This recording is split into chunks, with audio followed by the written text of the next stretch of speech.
Praise the lord. ఈరోజు దేవుని వాగ్దానము. దేవుడు మా పక్షమున పూర్ణ రక్షణ కలుగచేయు దేవుడై ఉన్నాడు. మరణము తప్పించుట ప్రభువైన యెహోవా వశము. కీర్తనల గ్రంథము 68వ అధ్యాయం 20వ వచనం. ఈ వాక్యం ద్వారా మనం తెలుసుకోవాల్సిన విషయం ఏంటంటే, దేవుడు తన బిడ్డలకు అరాకొర రక్షణ కాదు, పూర్ణ రక్షణ కలుగచేసే దేవుడై ఉన్నాడు. కొద్దిగా కాపాడి కొద్దిగా వదిలేయడం, కొద్దిగా మేలు చేసి కొద్దిగా కీడు చేయడం, అలా అసంపూర్ణమైన కార్యాలు దేవుడు చేయడు, సంపూర్ణమైన కార్యాలు చేస్తాడు. నీ జీవితంలో పూర్ణమైన రక్షణను అందించి మేలు చేయువాడై ఉన్నాడు. మరణం తప్పించడం ఆయన వశంలో ఉంది. ఈ లోకంలో ఎన్నో మరణ వార్తలు మనం వింటున్నాం కదా. అయితే నీ జీవితంలో, నా జీవితంలో మరణ గుప్పిటిలో నుండి తప్పించుటకు ఆయన సమర్థుడు.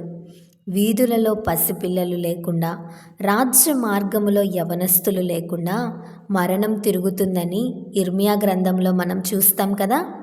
మన దేవుడు మరణం తప్పించే దేవుడై ఉన్నాడు.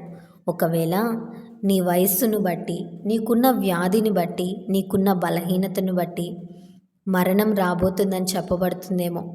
అయితే ఈ ఉదయకాల సమయంలో ప్రభు నీకు ఇస్తున్న వాగ్దానం ఏంటో తెలుసా? జీవంతో, రక్షణతో నిన్ను నింపుతూ మరణము నుంచి నిన్ను తప్పించే దేవుడై ఉన్నాడు.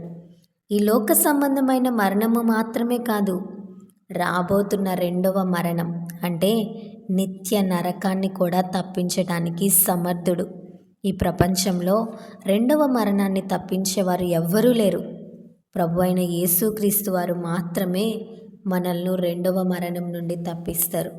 ఆయన యందు నీవు విశ్వాసం ఉంచితే, రక్షణ పొందితే అనుదినం కలిగే ఆపదల నుండి, అపాయాల నుండి, భయంకరమైన ప్రమాదాల నుండి నిన్ను తప్పించడమే కాకుండా రెండవ మరణము కూడా తప్పిస్తాడు. మరణమునకు నీవు భయపడాల్సిన అవసరం లేదు. దేవుడు నీ దినములను లెక్క పెట్టాడు. నిన్ను దుర్మరణాలకు అప్పగించడు. దేవుడు నీకు సహాయం చేస్తాడు, నీ ఆయుష్ను పెంచుతాడు. నీకు స్వస్థత, విడుదలతో పాటు మరణం నుంచి తప్పించి దేవుడు నీకు భద్రతనిస్తాడు.